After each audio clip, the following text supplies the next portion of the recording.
To introduce our next speaker, I now give the virtual floor to my co-host and the president of the Language Student Society, Ms. Ashley Jane Inso.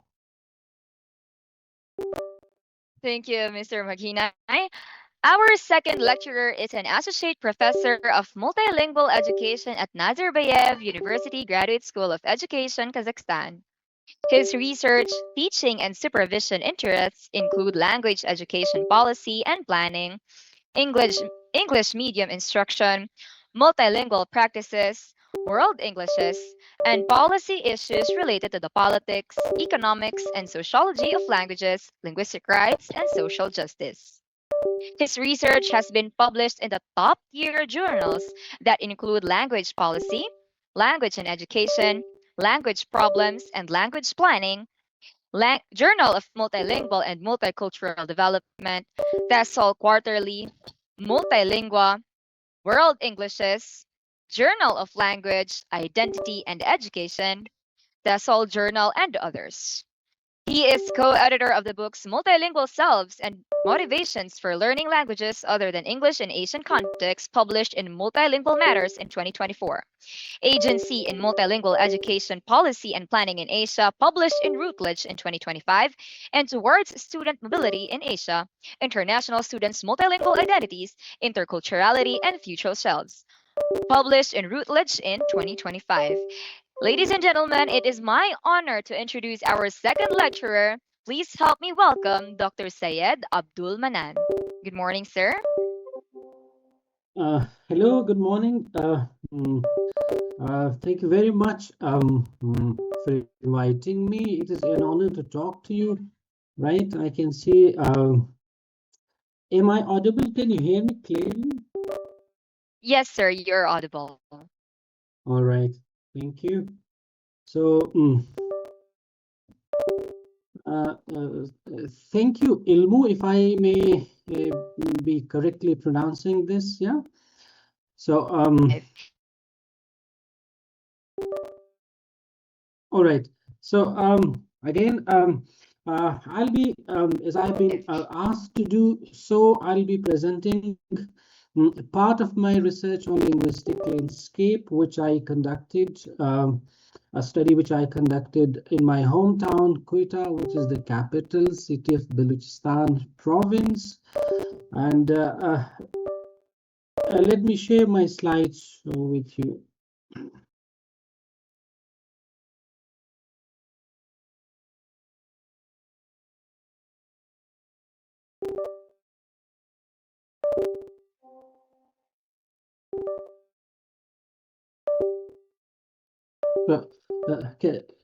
Can you hear me and can you see my slides? I need a confirmation, please.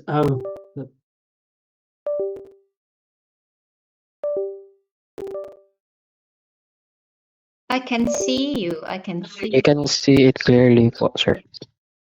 All right. Okay. So now let me proceed. Again, thank you very much. So I'll be presenting a part of my research on linguistic landscape, the study which I conducted in my hometown, Quetta, which is the capital city of Balochistan province of Pakistan. I'm not sure if you're familiar with geography of Pakistan. Pakistan is a country, a highly populated, highly multilingual, multicultural country located in South Asia. We have got neighboring countries like Iran, Afghanistan, India, China. So in this presentation, I'll briefly cover the context of the study, and we'll briefly touch upon and define what linguistic landscape is all about, and then share the findings of that particular study, and then also discuss the interpretation of those findings, and then move on to conclusions and future directions. So let me briefly talk about language policy in Pakistan to kind of contextualize and situate the background of my research. Pakistan, which is officially called as the Islamic Republic of Pakistan, is the former British colony. and it gained independence in 1947. As far as linguistic diversity in Pakistan is concerned, so there are the numbers vary from different sources. Some sources are of the opinion that there are 77 languages in Pakistan. Then other scholars like Tariq Rehman, who understands that there are 55 smaller and 5 major languages, and other scholars then believe that there are 75 languages. The number of languages vary because there are still debates around language and their varieties, like dialects. As far as the official policy, which is enshrined in the Constitution of Pakistan, is concerned, according to that policy, Urdu is the national language of Pakistan. And similarly, English is the official language of Pakistan. And as far as the rest of the indigenous or native languages are concerned, they largely enjoy symbolic or token representations, but they are not part of the domains of power. I'll be explaining in a bit. This is the socio-linguistic mapping of Pakistan,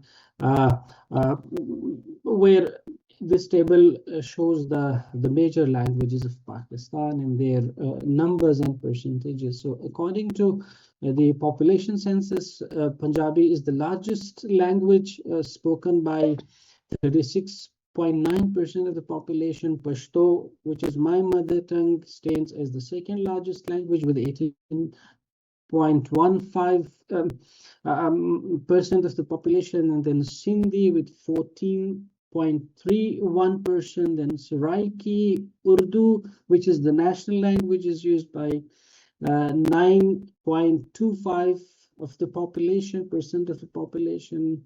Similarly, Balochi, the province where I am from, Balochistan, the language used there is spoken by 3.38% of the population. Similarly, there are other languages.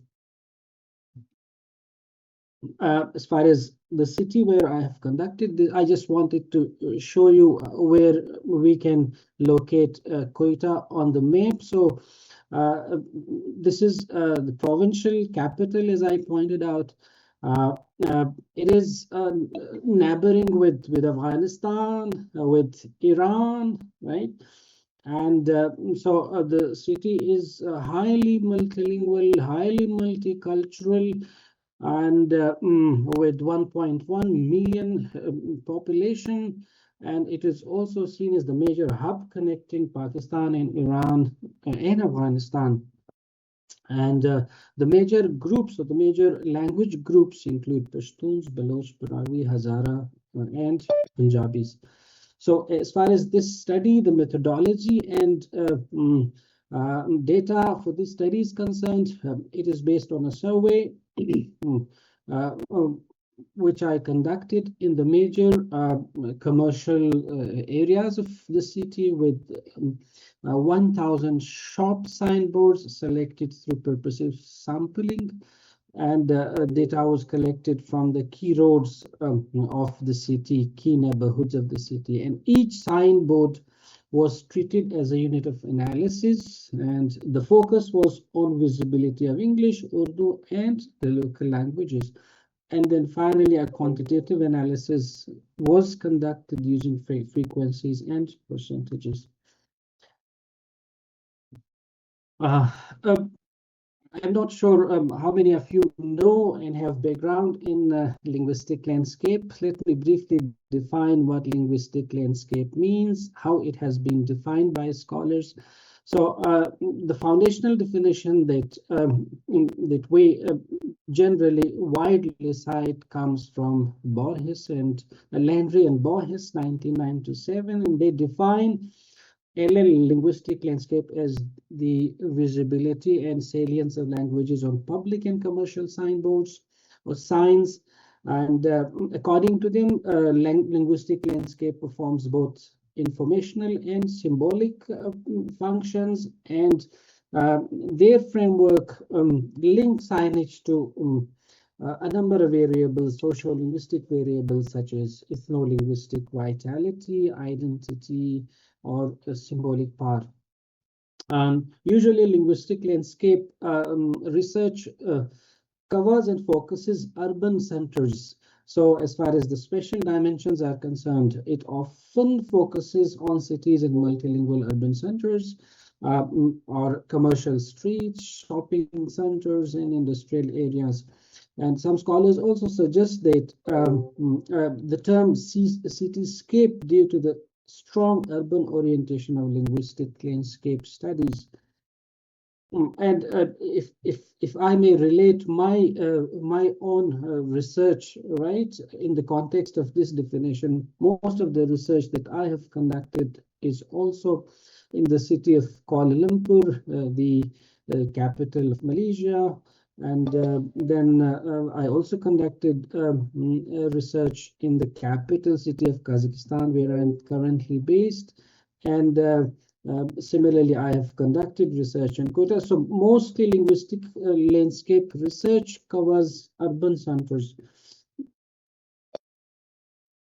And there have been alternative terms used for the term linguistic landscape, like words on the walls, scriptorial landscape, environmental print, words on the street, semiotic landscape, and multilingual cityscape. So these are the alternative labels various scholars have been using for the term linguistic landscape. And the field has grown quite exponentially over the 2 decades, and the expansion actually can be witnessed in the focus of areas and the sampling or the units of analysis. So LL has quite significantly expanded from traditional study of signs such as road signs and billboards.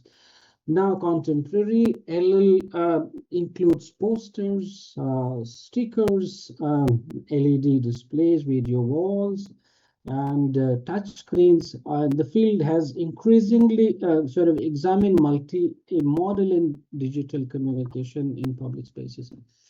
And there have also been proposed some alternative definitions, as I earlier pointed out, alternative terms, but alternative definitions as well. Now, according to Liu 2016, LL includes all visual forms of language in public spaces.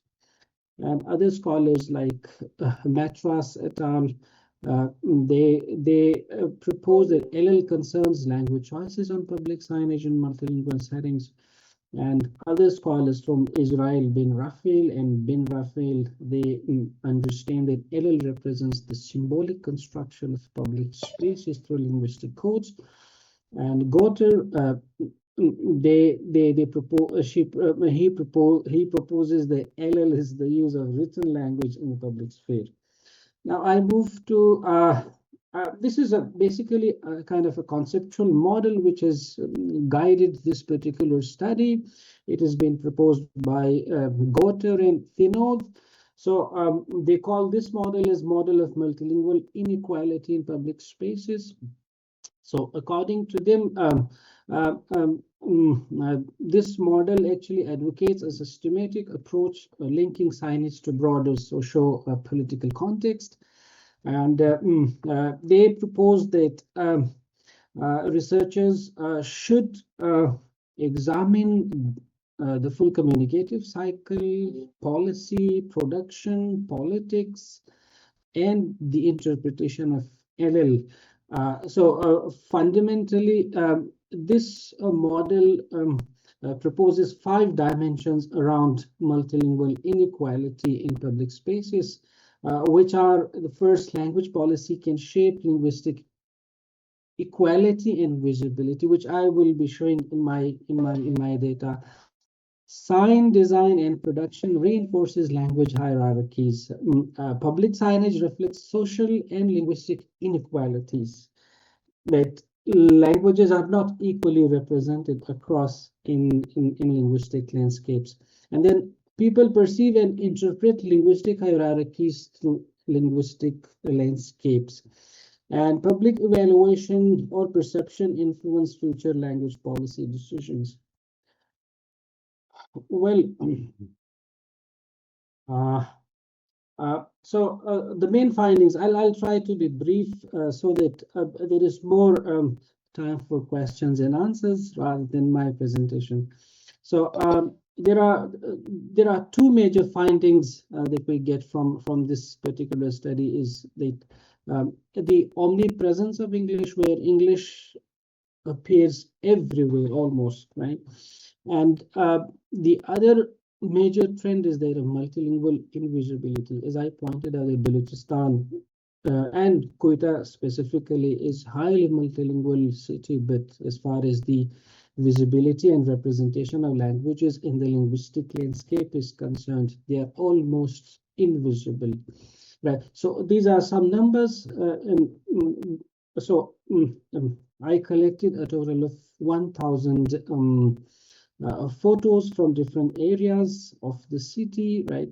So according to the data, 73% of the photographs are non-Roman Urduized English. I will explain what non-Roman Urduized English means. And there are 21% signs written where non-Roman English and Urdu feature. And there are 6% signboards where only English appears with Roman script. And there is not a single sign where only Urdu features, and there is not a single signboard where a local language features. So it is, that is why I term this study, and the title of this very study is Elite Bilingualism, because it is only English and Urdu that appears largely in the linguistic landscape, while the other languages remain completely absent. So I move to the right. So this is just a glimpse of how English is represented and in what forms it is represented. Now, if you read, I'm not sure if you are able to read. This is something you would say it's Urdu language, but in fact it's English language transliterated into Urdu script, right? In terms of script, it is Urdu, while the lexical items are there in English. So let me read how it reads in English. Now, this can be read as Hotel National City, right? So hotel is English word, national is an English word, city is an English word, but all those lexical items of English are transliterated. I'll explain why, what is the strategy behind transliteration. So these are in a way English in non-Roman script. So I term it as Urduized English or Englishized Urdu. So this is English in an Urduized form. Now there are more signboards. For example, again, you would be reading this as Urdu language, but English, but in fact, this is English language. Now, let me read the first one, the green one. This is Provincial Disaster Management Authority, and the other sign is it is about somebody's business, about import and export. So Hayat Muhammad Paracha and Son, importer, exporter, merchants, and commission agents. Again, English in non-Roman script and in Urduized English form. There is also a trend where English and Urdu are simultaneously used in parallel. You can read from the side. So star, tailor, and boutique. Now the same has been transliterated into Urdu.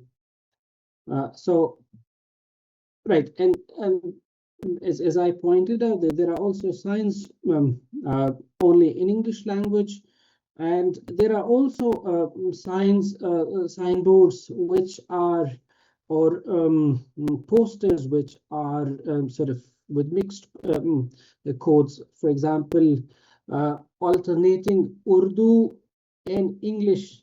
And now, if let me read all this to you, right, where you will understand where how English and Urdu are alternatively used. So the first one, the U phone. These are advertisements from mobile companies. One is called Zong, the other is called U phone, local mobile companies.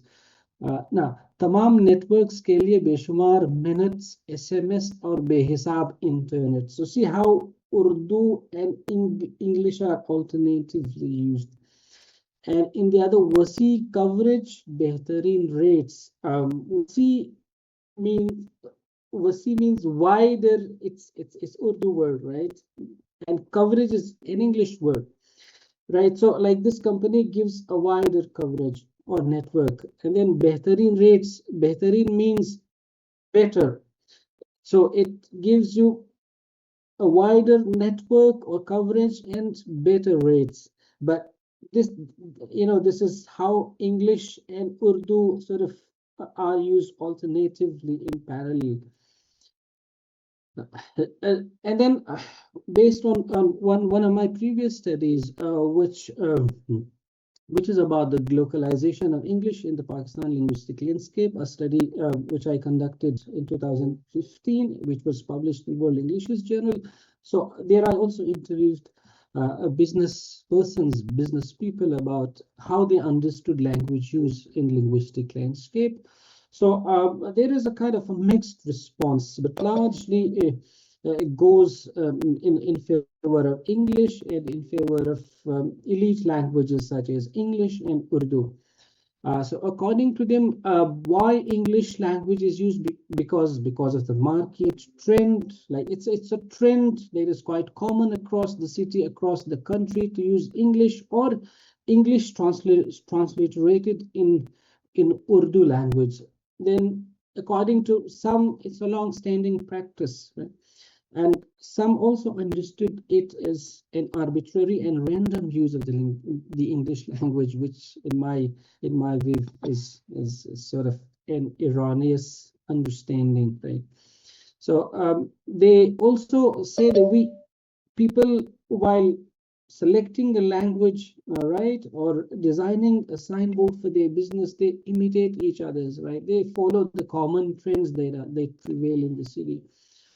And they also understand that because Urdu and other local languages are inexpressive, right, linguistically, right, terminology wise, or they cannot represent the modern technology or technological gadgets as such, or products. That is why English is more appropriate. And and some say that we have never paid attention to what languages we are using. We are just using because it is a common trend. And some also said that English has become like a local language because the terms that we commonly use are understood by everyone. So English is also attributed as a language of fashion, which attracts and sort of customers. And it is also viewed as a language that is much richer than the other local languages, and some also see it as a modern language. And some also say that it is kind of awkward to write in local languages or only in Urdu language. Some attribute this policy making to the painters or the sign designers. They say that we ask the sign designers to write a signboard for us, and then accordingly they select them. And they also understand that English is more attractive, and when it is transliterated into Urdu script, it facilitates communication for those who cannot read the typical Roman English text with Roman in Roman script. Sorry. Right. So according to them, English is more fashionable to use. Right. It also has symbolic manifestations. For example, some believe that English serves as a symbol of modernity and elitism, right? Like elites tend to speak and use English. That is why it can also enhance our commercial potential. And they also believe English is a brand signifier, and it is, according to some, English language is more expressive, right? It offers more communicative flexibility than the local languages or Urdu language. And like some of them said that now we don't have, for example, substitutes in local languages for mobile, for computer, for charger. That is why we are bound to use English language, right, rather than translating them, because there is no translation available in the local languages or Urdu language. So mobile is in a way a common word understood as if it's a local word. So they also believe that it has marketability potential, and it is economic value to the businesses they are running. So English in a way serves as a commercial commodity. But let me read out a couple of statements from the participants. One of the business persons argued, if you use dukan, which refers to shop in Urdu, instead of shop, it can sound awkward. So in a way, he believes that if you use dukan instead of shop, which is an English word, right, it would sound awkward to the readers, right, to the people reading the signboard, and it is not common to write dukan. So people are not using it these days on signboards. We always feel natural to use words like sweater, shirt, pants, jeans, coat, and other. This is a shopkeeper who is dealing in garments, and other related words like the tropical season, summers, winter, easy, small size, children, age. So these are terms usually used by these business persons, right, when they interact with customers or when they sell their products. So these words, according to this participant, we use and also our customers use. We don't think as if these are English words. They are very common. So it means how English has become indigenized in a way, right? Nativized in a way. And according to another participant, for example, you can see many businessmen who use words like house, such as Mumtaz Achar House, shoes house, cape house. So according to this participant, now you cannot use Urdu word house refers to like house. So they say if we use ghar, which is the translation, right, the Urdu translation of a house, or Pashto word kor for a shop, it would sound very, very illogical, because house refers not to some business where some to a place where business is run. So it can have totally wrong meaning and connotation. You see, English can be more fashionable and convenient. So these are the participants' logic and rationale and understanding for why English is a preferred language. Right. Now, how we interpret this, how am I doing for time? How much time do I have? I'm not sure, because Sajid, if you could help me with that. So how many minutes do I have? Hello?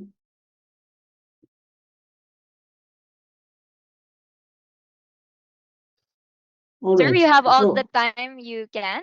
all right. Okay. Thank you very much. Now I can go with my pace, yeah, rather than rushing through. So now, how do we interpret these findings? Yeah. So it shows to us that linguistic landscape is a reflection of language policy. How language policy now?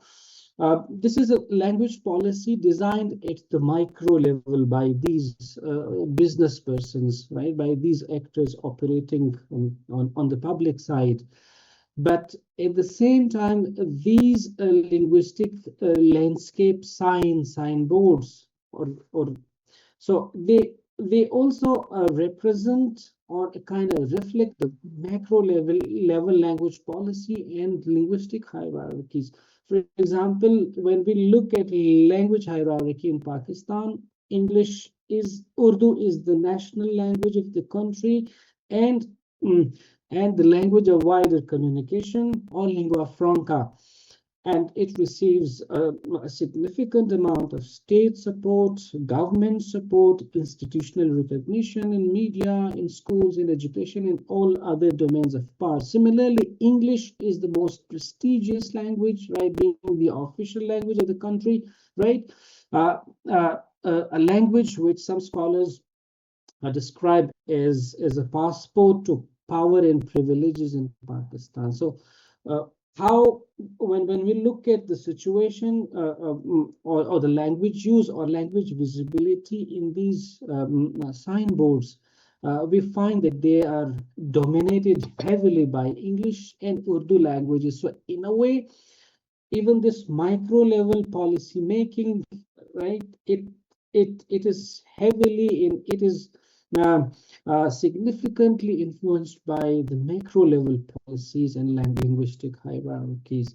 So again, it leads us to the language and symbolic power, right? Since English and Urdu languages enjoy more symbolic power, that is why they are represented widely in the linguistic landscape. And Urdu, which is the national language, also sort of plays mediating role in the development of linguistic landscape. And in my understanding, I also attribute the dominance of Urdu and English and the invisibility of the native languages to the acquisition and acquisition planning which takes place at the top. So in in the context of language policy and planning, acquisition planning refers to how state or government plans languages in education. So in Pakistan, as I pointed out, education represents largely Urdu and English language. And as far as the representation and use of the indigenous languages or native languages is concerned, it is almost next to nothing except for the Sindhi, one of the languages used in Sindh province, and to a certain extent Pashto language. So the rest of the 77 languages existing in the country have no presence at all in the education system. So in a way, the dominance of Urdu and English in the linguistic landscape also kind of aligns with the literacy levels, because when people don't study their mother tongues or their native languages in schools, they tend to end up being illiterate. For example, I never had a chance to study, read, and write in my own mother tongue. I studied in a government school, was a Urdu medium school, so I had to study Urdu, which is not my mother tongue. It is the national language of the country. So, so business persons also believe that since most people don't understand, can't read, they are not literate in the native languages. That is why it is more appropriate or to use English and Urdu languages. So in a way, market forces also influence and commercial interest also motivate the use of Urdu and English languages, because as I pointed out earlier, they have got greater marketability potential and can be more profitable than yeah. So language ideology and public attitudes are also intertwined in a way. Language ideology refers to the shared beliefs prevailing in society.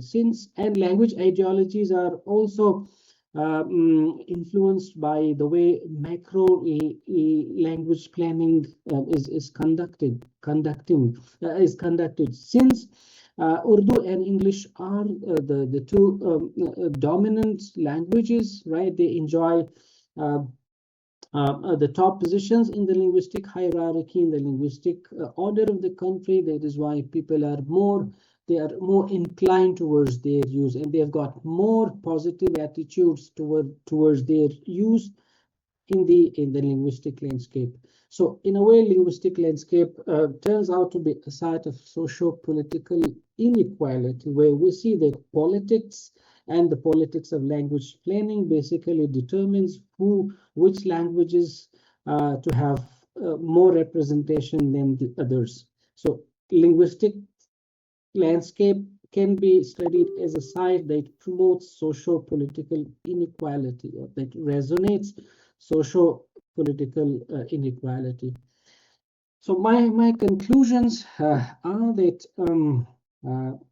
the linguistic landscape of the city, it is not only a Quetta city. If you conduct research across the country, you will find a more or less similar situation about the representation of the indigenous languages. So the linguistic landscape of Quetta reflects elite bilingualism with English and partly Urdu dominating commercial sign. Why I call it elite bilingualism? Because the language visibility or the language representation is largely from the two major and dominant, socially dominant languages such as Urdu and English. And English often appears in a localized Urdu script forms, while indigenous languages remain absent, creating multilingual invisibility. Using LPP, language policy and planning framework, the study links this invisibility to unequal power relations between the languages and language speaking groups, official support for English and Urdu, and their association with prestige and legitimacy. All this was actually reflected in the participants' understanding of why they were using certain languages. So indigenous languages are confined to informal domains, while public perceptions and macro level policies reinforce their exclusion from the formal spaces. And finally, without major institutional, political, and ideological change, linguistic inequality and multilingual invisibility are likely to persist despite the need for explicit policies supporting indigenous languages. So my proposal is, unless there takes place a change at the macro level, at the institutional level, at the governmental level, where these local languages are given more space and recognition in the domains of power, these attitudes and the face of linguistic landscape is unlikely to change. For future research, like based on other scholars' recommendations, LL research should move beyond descriptive and semiotic analysis of the signboards, and they also emphasize on holistic, critical, and socially transformative approaches towards LL, where they propose that LL, since it is a highly contested space or a site of socio-political inequality, there is a need for researchers to kind of take research towards linguistic landscape with transformative approaches, where they can propose and kind of push for the for the equal representation of different languages. So LL research should expose the political economy of language representation, the way I have shown in my findings.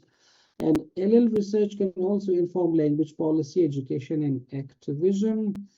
And last, when we look at the theorization and the scholarship, there actually was it comes basically largely from the global north. So there is a need for more representation in scholarship and theory building from the global south. That are more complex, more diverse, and can offer rich insights into the different manifestations of linguistic landscape. So with this, I conclude my presentation, and thank you. Now I'll be interested to receive your kind of questions if somebody is interested to ask me. Thank you. Thank you, Dr. Manan, for the thought-provoking lecture. It has deepened our understanding of how language operates in public spaces and reflects broader social dynamics. It reminds us that language is not only spoken or written, it is displayed, contested, and negotiated in the environments we move through. We now open hands or send their questions through the chat box.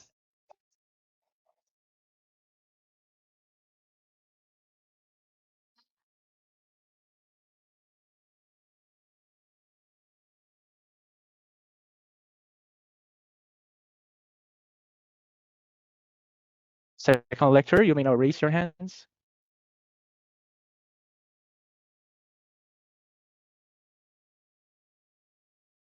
Okay, we have one participant raising their hands. Okay, you're recognized, Ms. Mapula from USEP. So there is a question, right, about what do you think linguistic landscape studies reveal about society and multilingualism that other socio-linguistic approaches may sometimes overlook? Well, I think this is a very important question, and I'll answer this based on my understanding.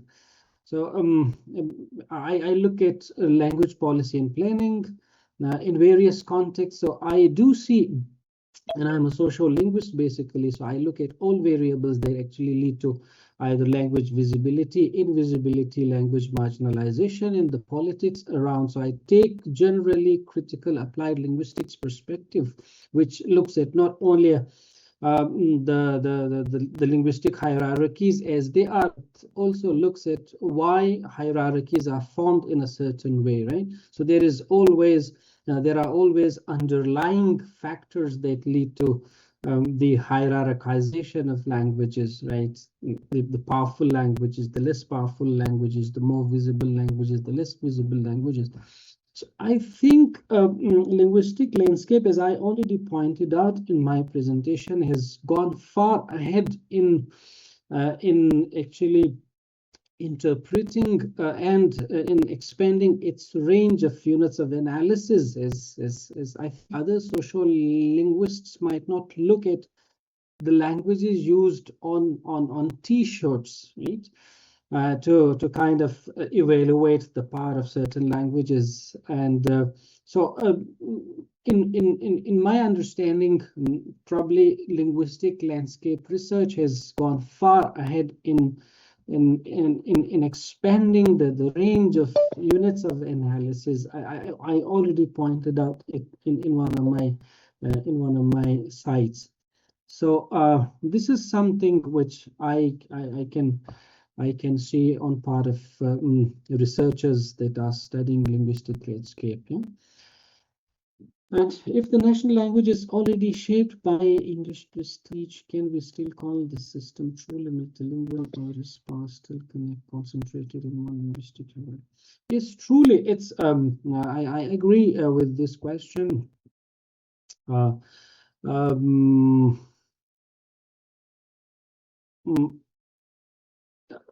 Well, again, it depends on how we understand and conceptualize multilingualism, right? Here, when we talk about multilingualism, we talk about linguistic hierarchies at the official levels, or language attitudes at the official levels, right? When we talk about so there is a difference between kind of official manifestations of multilingualism and the organic multilingualism that actually exists in society, right? Suppose in Pakistan there are about 77 languages, right, existing and functioning quite vibrantly at the public level, but they are not actually as actively functioning or finding space in the official circles. So here we need to make a distinction between the organic multilingualism, the actual multilingualism that exists in society, and the kind of artificial or a mechanized or controlled multilingualism that actually presents in the official circles. Now, if you look at Pakistan's language policy, it does not manifest the actual multilingualism that we actually experience, that actually exists in Pakistan. But if you go to and see the public spaces, right? These languages, the local languages, are still vibrant, being used by communities in markets, in streets, in households, everywhere. But they do not find spaces in the domains of power. So I hope I have rightly understood your question. Thank you so much, Dr. Manan, for addressing the queries here in our chat box. Now, I would like to recognize another question as a student from the University of Southeastern Philippines, Miss Mapula Jana Althea raised her hand. Miss, you can now unmute your mic and lobby your question to Dr. Manan. Thank you. Good morning po, Dr. Manan. Am I audible po? Yeah. All right, so I am Althea Mapula from the University of Southeastern Philippines, a fourth-year student of AB in English, and I am currently also doing my undergraduate thesis in the field of linguistic landscape, particularly in the religious context. Now, my question is, you have emphasized, you have emphasized the need for institutional you mentioned multilingual invisibility as a result of power and legitimacy, right? Now, how do you think this plays out in spaces where authority is more ideological, such as religious institutions? Thank you very much for this question, right? I'll answer the way I understand your question. So yes, I would strongly encourage you to go for linguistic landscape research. It is an emerging area in applied linguistics, in sociolinguistics. It has got greater potential for publishability. So yes. Now coming to your question, right? I would again, if you could, probably I missed part of your question about the religious aspect. If you could repeat your question, that will be so that I can answer in a more appropriate way. All right. So you mentioned multilingual invisibility as a result of power and legitimacy. Now, how do you think this plays out in spaces where authority is more ideological, such as religious institutions? Again, it depends on the way religious institutions work, right? You talk about religious institutions, right? Yes, sir. Right. Okay. If you can specify, what do you mean by religious institutions? Because my interpretation of that would be entirely different of the way you understand. Religious institutions, such as in the context I am familiar with my study, I examined linguistic landscape of churches. So, right. Okay. I guess in the context of Pakistan, right? If I may use that as a point of reference, they are largely sort of dominated by Arabic, because that is how how Arabic represents Islam, and it is like the medium for religious studies. So in that sense, in the context of Pakistan, there is not a great deal of influence, right, from the state or from the institutions as such. So those religious seminaries, masjids, right, they largely operate independently, but they are still influenced by the state policy somehow, because they most of the curriculum and it also depends on which part of Pakistan are you talking about. Urdu remains the dominant language. Again, a language which is the national language, which symbolizes Pakistani nationalism and national unity, which the state recognizes and tends to promote. So I do see influences, but not a great deal in how the official policy or the linguistic invisibility kind of element comes into the religious. This is an interesting thing for me to now think about for future research, because I know research has been done on churches and religious sites in Malaysia by a scholar from University of Malaya. Maybe you will find his work. Professor Paulo is his name, so you might find his work more illuminating in this regard. He has also covered religious sites in Cambodia and in other parts. So probably his research will be more illuminating in this regard for you to take a certain direction. In the context of Pakistan, there is no such research, and now I'm thinking to kind of go for and explore as to how languages feature in the religious sites. Thank you for this question. Thank you so much po, Dr. Manan. Thank you, Dr. Manan. We will now cater one last question here in our chat box. I believe this is from a student of the University of Southeastern Philippines, Mr. Cacnio. So the question is, if the national language is already shaped by English prestige, can we still call the system truly multilingual, or is power still concentrated in one linguistic hierarchy? Yes, the power still is concentrated in kind of a state-dominated or officially manipulated linguistic hierarchy.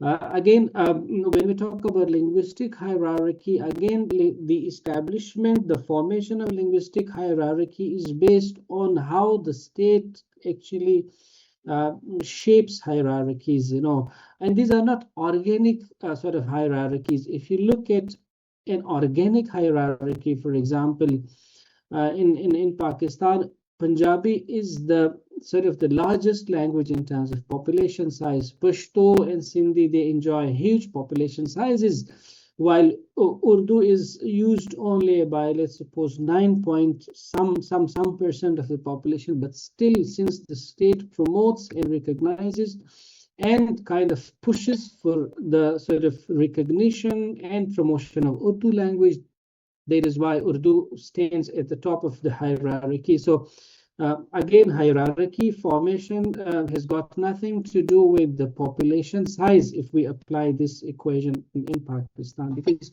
Urdu, which is the national language, still enjoys sort of second place in the linguistic hierarchy, while it is used only by 9% of the population, while there are much larger languages, right, or language groups, but they still don't find any space in the linguistic hierarchy, right? They still stand at the bottom. So again, it reminds me of a term which scholars have used. We need to differentiate between a minority language and a minoritized language. A minority language is a minor language by its population size, by its actual population size, where a minoritized language is the one that is actually made invisible through official kind of narratives, discourses, and policies, where much larger languages become invisible and minoritized as if they do not exist. So again,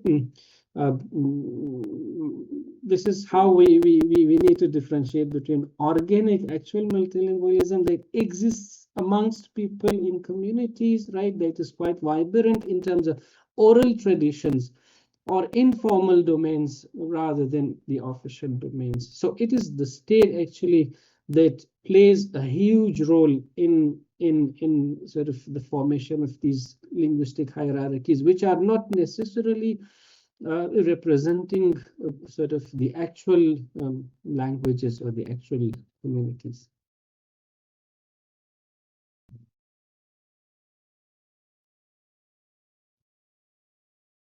I hope I have answered this question.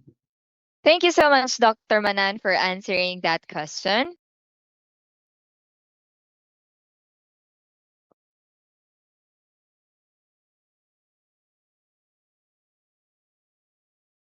Thank you, Dr. Manan, for that thought-provoking lecture. It has deepened our understanding of how language operates in public spaces and reflects broader social dynamics. Thank you, thank you for listening to me, for inviting me, and it's a pleasure talking to. I know one of my advisors was from the Philippines, Professor Dr. Francis, and so I had a great time with him, and I know a bit of Philippines, yeah. And I also know Professor Roani Tupas, right? So I would strongly recommend these scholars, those who are interested in social linguistics, should read the work of Professor Roani Tupas. He takes this criticality lens and has done a lot of significant work in social linguistics in the Philippines as well as everywhere. Thank you once again, Dr. Manan. And now we'll be moving forward with our presentation of certificate. And for the participants, if you have still further inquiries about Dr. Manan's lecture, you may still lobby your inquiries at the chat box. And we now proceed with the presentation of certificate. May allow me to read the certificate. Certificate of recognition is given to Associate Professor Syed Abdul Manan for his invaluable contribution as a guest lecturer at the 7th Ilmu International Lecture Series on Applied Linguistics, held on May 12, 2026 via Zoom, where he presented elite bilingualism in the linguistic landscape of Quetta, Pakistan, and generously shared his expertise with the participants from the academic community. Issued on the 12th day of May 2026 at the University of Southeastern Philippines in Davao City, Philippines. Signed by Syed S. Ingilan, the AB English Language Program Head and SPDRD Chief Editor.